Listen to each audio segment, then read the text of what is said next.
Yo, fine scouts and intrepid internet travelers, welcome to my channel. I'm Josh, your Binge Buffoon. If you will have me. Today, I'm going to be talking about the season 2 finale of Loki.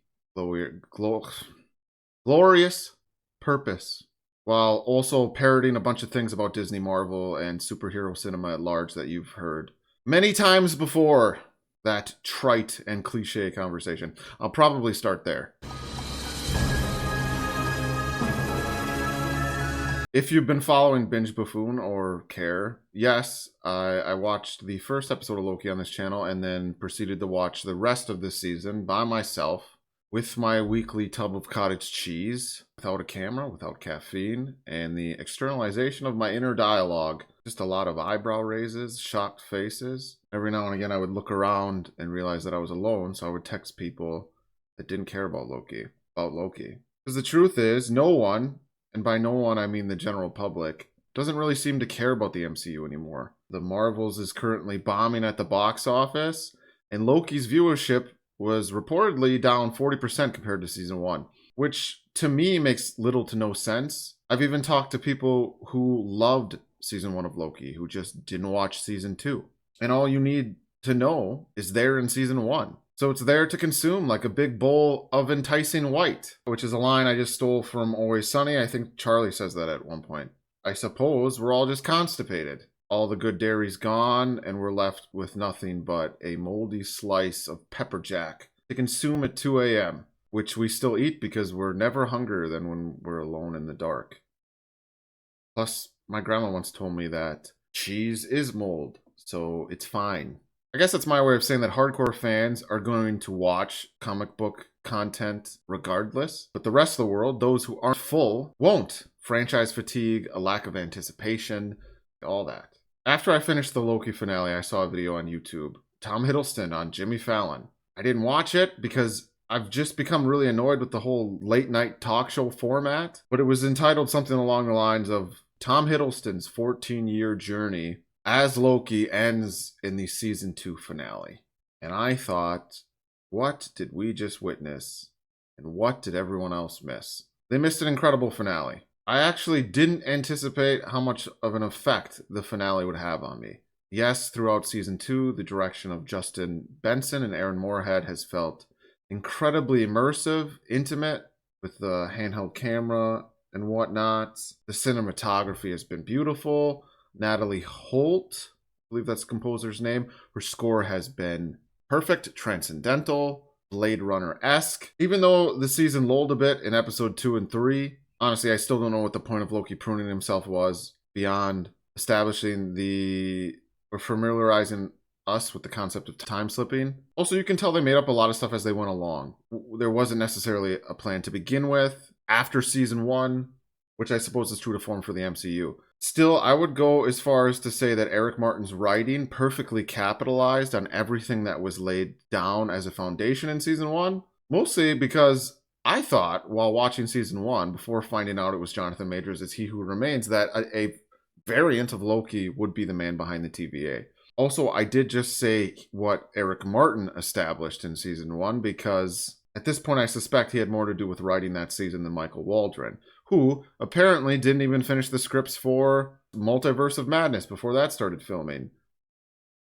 What's important is that the final episodes of Loki had me on the edge of my seat, or computer chair, because I just was sitting here, turned around and watched that TV behind me. That was my experience. I'm either staring at this camera or staring at that TV when I watch things these days. The finale especially was perfect. It was like aged cheddar.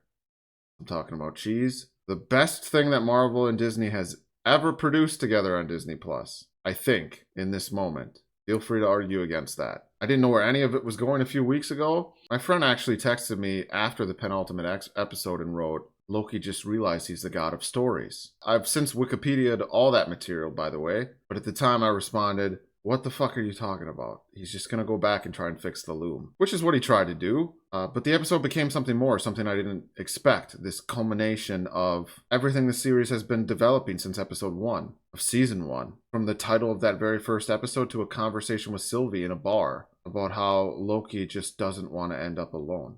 Which is what makes Loki's fate all the more melancholy, bittersweet, tragic, beautiful, because he does. Everything about Glory's Purpose 2.0, as I'm calling it here, was perfectly crafted, in my opinion. And that Groundhog Day element gripped me like it always does. When you're not sure how many times a character has done something, how familiar they are with a situation, what they know, it's hilarious, it's super fun. And I think here it worked as a clever and serendipitous plot device because it makes this version of Loki a bit more mysterious again. You don't know what he's going to do in the same way you didn't know what he was going to do when he was more the god of mischief. Because as he becomes even more of a god, living for centuries and centuries, contained within this chain of events, it becomes primed for this new mantle. Or he becomes a PhD candidate of sorts, which is as mysterious to me, all that knowledge of mechanics, physics, and engineering. I like to think that actors in the MCU never truly phone it in. I mean, feel free to list the worst performances in the MCU below. Brie Larson's already having a great week, I'm sure. I don't like to think that they phone it in, though, because there's something dejecting about the idea that an actor's going to show up for a paycheck and not take seriously what so many others do take seriously. That said, I have to praise what everyone in this show brought to the table. The interactions between Loki, Mobius, Sylvie, OB, Hunter B-15, and then those other characters we kind of cared about but don't really. I'm using the word perfect a lot. I loved this season. Of course it had problems, but the great stuff, the great performances established a lot. I loved when they brought He Who Remains back in the finale. In exactly the way they should have, as the mastermind who saw everything coming, who paved the road, who equipped Loki with time slipping and made the loom a failsafe. Jonathan Majors really is great as this character, for better or worse. Dr. Doom be damned. Since I'm talking about acting, I have to mention that final scene. What is essentially the final scene between Loki and Mobius, even though it's past Mobius and present Loki. Mobius tells Loki that most purpose is more burden than glory. What a fucking line. It's lines like that that make me feel like there was at least a second draft. Narrative awareness, bookends, atmosphere. It's these sort of things that have been making people call Loki the Andor of the MCU. I've seen that online. Because it is the best Marvel show. Just like Andor is the best Star Wars show. It's the best piece of Star Wars content, one of, ever. I get that some Star Wars fans don't like Andor because there's this sense of why would they apply all this talent and great writing to these small screen side characters and things that don't seem as consequential to the big picture as Kenobi and the Avengers. I get it. Like, I really do. That's why people didn't watch this series, or a lot of people. Aside from all that, Tom Hiddleston, this is what I was driving at. I sound like my grandparents. Tom Hiddleston shined like a diamond. Shout out Rihanna, I suppose. The dude cares. Like Robert Downey Jr. before him. He was great all season, but in the end, he just really felt like Loki again. With the quirky moments and a bit of threatening demeanor with He Who Remains. And all of that came at the end of a very real character arc. One I probably wouldn't have praised until now, because it was starting to feel like he was just a guy who worked at the TVA, part of the gang. But that was the point. That's what he wanted, to be a part of something, to feel like part of a family, to not feel like the outcast, to have purpose and friends. And then in the end, he made the ultimate sacrifice to save his friends. He relinquished his free will to save theirs. He ended up alone, on a throne, just sitting there, a throne he didn't want. Sitting there forever. And the best part is he made that decision after heeding their advice. As I mentioned, he goes back and he talks to Mobius. Then he talks to Sylvie. And he did listen to them, and he did it for them. He cast aside ego completely. There's nothing less narcissistic than heeding someone else's advice, admitting you don't have the answer. And I thought he might kill Sylvie at one point in this finale. I didn't think they'd bring Norse mythology back in such a big way. I forgot all about that. I mean, Loki wears a tie now, except he doesn't anymore. I gotta say, that sequence on the bridge, the imagery and music as Loki dons his new wardrobe and horns before destroying the loom, the bridge imagery, which we've seen in the Thor franchise prior, him giving life to the branches, I don't really understand how he did, to be honest. And then I didn't even think about branches as tree branches. And we've been using the term branches forever in this show. And then we see Idrisel, the tree of life. That whole sequence was breathtaking, capping off this poetic and consequential journey of the now benevolent god who started out as cruel. Maybe I shouldn't use the word consequential, because it is and it isn't.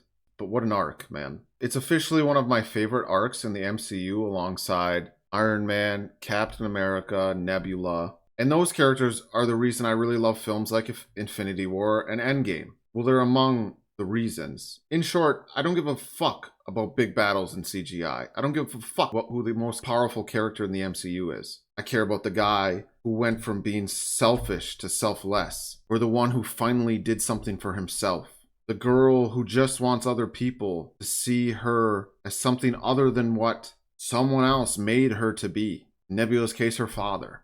And there's so much you can deconstruct there. In this case, the god who was just lonely and probably consuming multiple tubs of cottage cheese in the middle of the night. I get that this genre of entertainment isn't typically considered to be highbrow shit, but I still want to see myself in everything that I watch, in all the art that I consume. I want stories to be relatable even when they're about gods, or people in tights and wearing capes. If you can't make the audience catch a glimpse of themselves, even for a second, you've done nothing as a creator. The problem with these big universes and franchises now is the consistent output and inconsistent quality makes audiences or fans more concerned with the big picture. You know, what does it all mean? What happens next? Who's the big bad?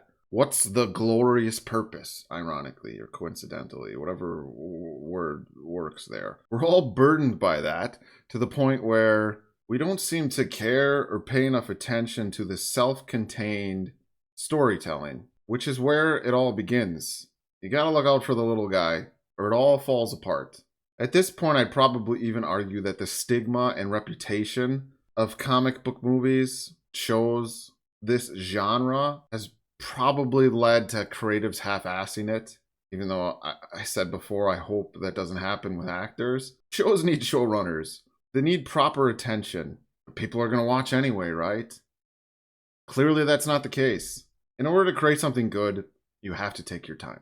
Pun intended. For example, this review would be 10 times better if I didn't feel like I had 10 other videos I should record and edit. I'm rushing through it to get to the next thing, which is probably a one-piece review I should have recorded weeks ago. I haven't even showered today, and this stain on my hoodie is gonna be there forever. I've tried everything. Right now, when it comes to Marvel, the MCU, I'm not worried about what comes next. To be honest, I thought the timelines were already free or had been liberated at the end of season 1, so it's not very consequential in that regard. I don't care who the MCU's next big bad is or anything like that at this point. I don't care about X-Men cameos. I don't care about cameos.